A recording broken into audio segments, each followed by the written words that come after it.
Hello everyone. Today I will tell you a story. The story is titled, A Day That Revolves Around Small Things and Quote. Please like and subscribe to my channel if you appreciate me.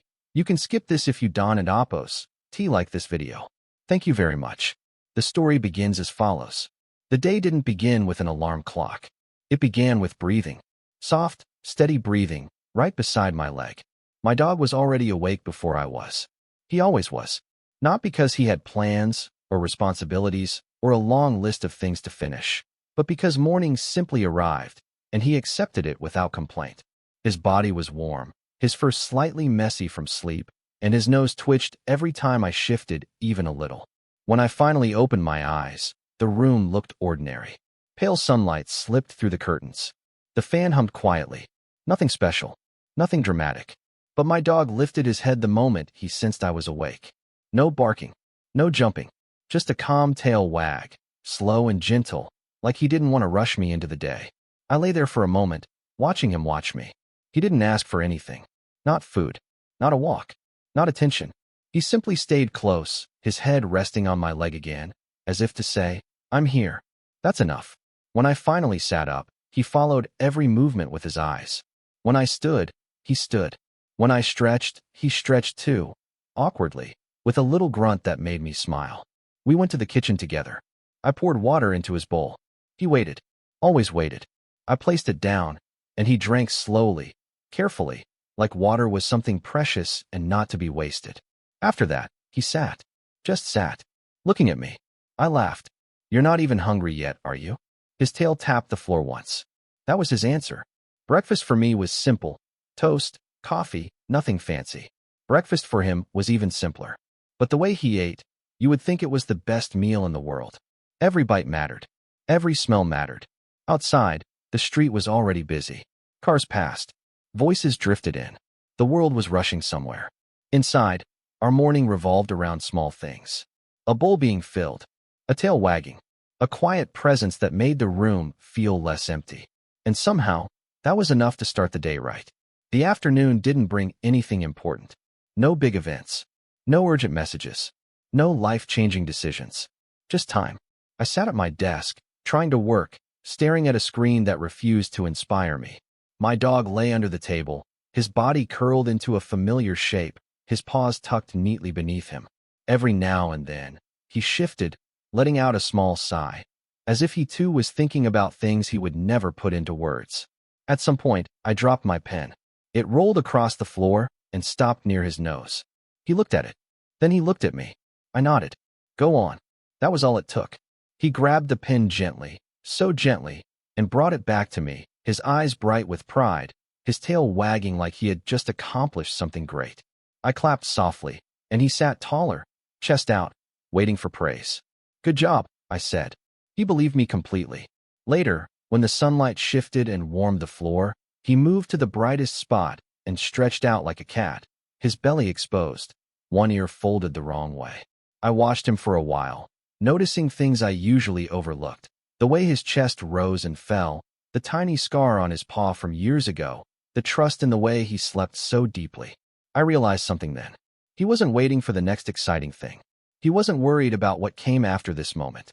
He was fully inside it. When I stood to get water, he followed. When I sat back down, he returned to his place. Our movements were slow, unplanned, connected by invisible threads. In the late afternoon, we went for a short walk. Not a long walk. Not a fast one. Just a walk around the block. He stopped to sniff everything. Leaves, fences, a random corner that meant nothing to me, but clearly held a whole story for him. I waited. I didn't check my phone. I didn't rush him. For once, I walked at his pace. The sky was pale blue. The air was warm. Somewhere nearby, a child laughed. My dog wagged at strangers, accepted a gentle pat, and moved on without needing more. The afternoon passed quietly, wrapped in small, ordinary moments. And strangely, I felt full. Evening arrived without announcing itself. The light dimmed. The sounds outside softened. The house grew quieter. I sat on the floor, leaning against the couch, and my dog came over without hesitation. He turned in a small circle, once, twice, before settling down with his back against my chest, his weight heavy but comforting. We stayed like that for a long time. I didn't turn on the TV. I didn't play music. I didn't need anything else. Every now and then, he shifted his head slightly, checking if I was still there. I was. I always was. And that seemed to reassure him enough to relax again. I thought about how many days I had spent chasing things. Bigger goals, louder success, faster progress. I thought about how often I ignored moments like this because they didn't look impressive from the outside. My dog, on the other hand, had spent the entire day mastering the art of being present. Dinner was simple. We shared the kitchen space again, moving around each other like we had done 1,000 times before. After eating, he followed me back to the living room, where we sat quietly as night settled in. Before bed, he circled his spot one last time and lay down, sighing deeply, like a day well lived had finally come to an end. I turned off the light. In the dark, I felt him shift closer, and I understood something I hadn't fully understood before. This day, this ordinary, quiet day, had been enough. This story is not about a special dog doing extraordinary things. It is about a normal day, shared with an animal who understands life in a way many humans forget. My dog did not teach me how to succeed, how to be faster, or how to achieve more. Instead, he taught me how to notice what is already here. In today's world, we are often taught to look far ahead, toward goals, deadlines, and expectations. We rush through our days, believing that happiness waits somewhere in the future. But animals live differently. They remind us that connection, presence, and kindness do not require grand gestures. They exist in small moments, waiting patiently, walking slowly, staying close without needing a reason. From this day, we can learn practical lessons for modern life. Slow down when possible. Pay attention to the people and animals around you. Respect their pace. Offer care without expecting something in return. Create space for quiet moments, because they are not empty, they are full of meaning. Most importantly, treat animals not as background companions, but as living beings who share our emotional world.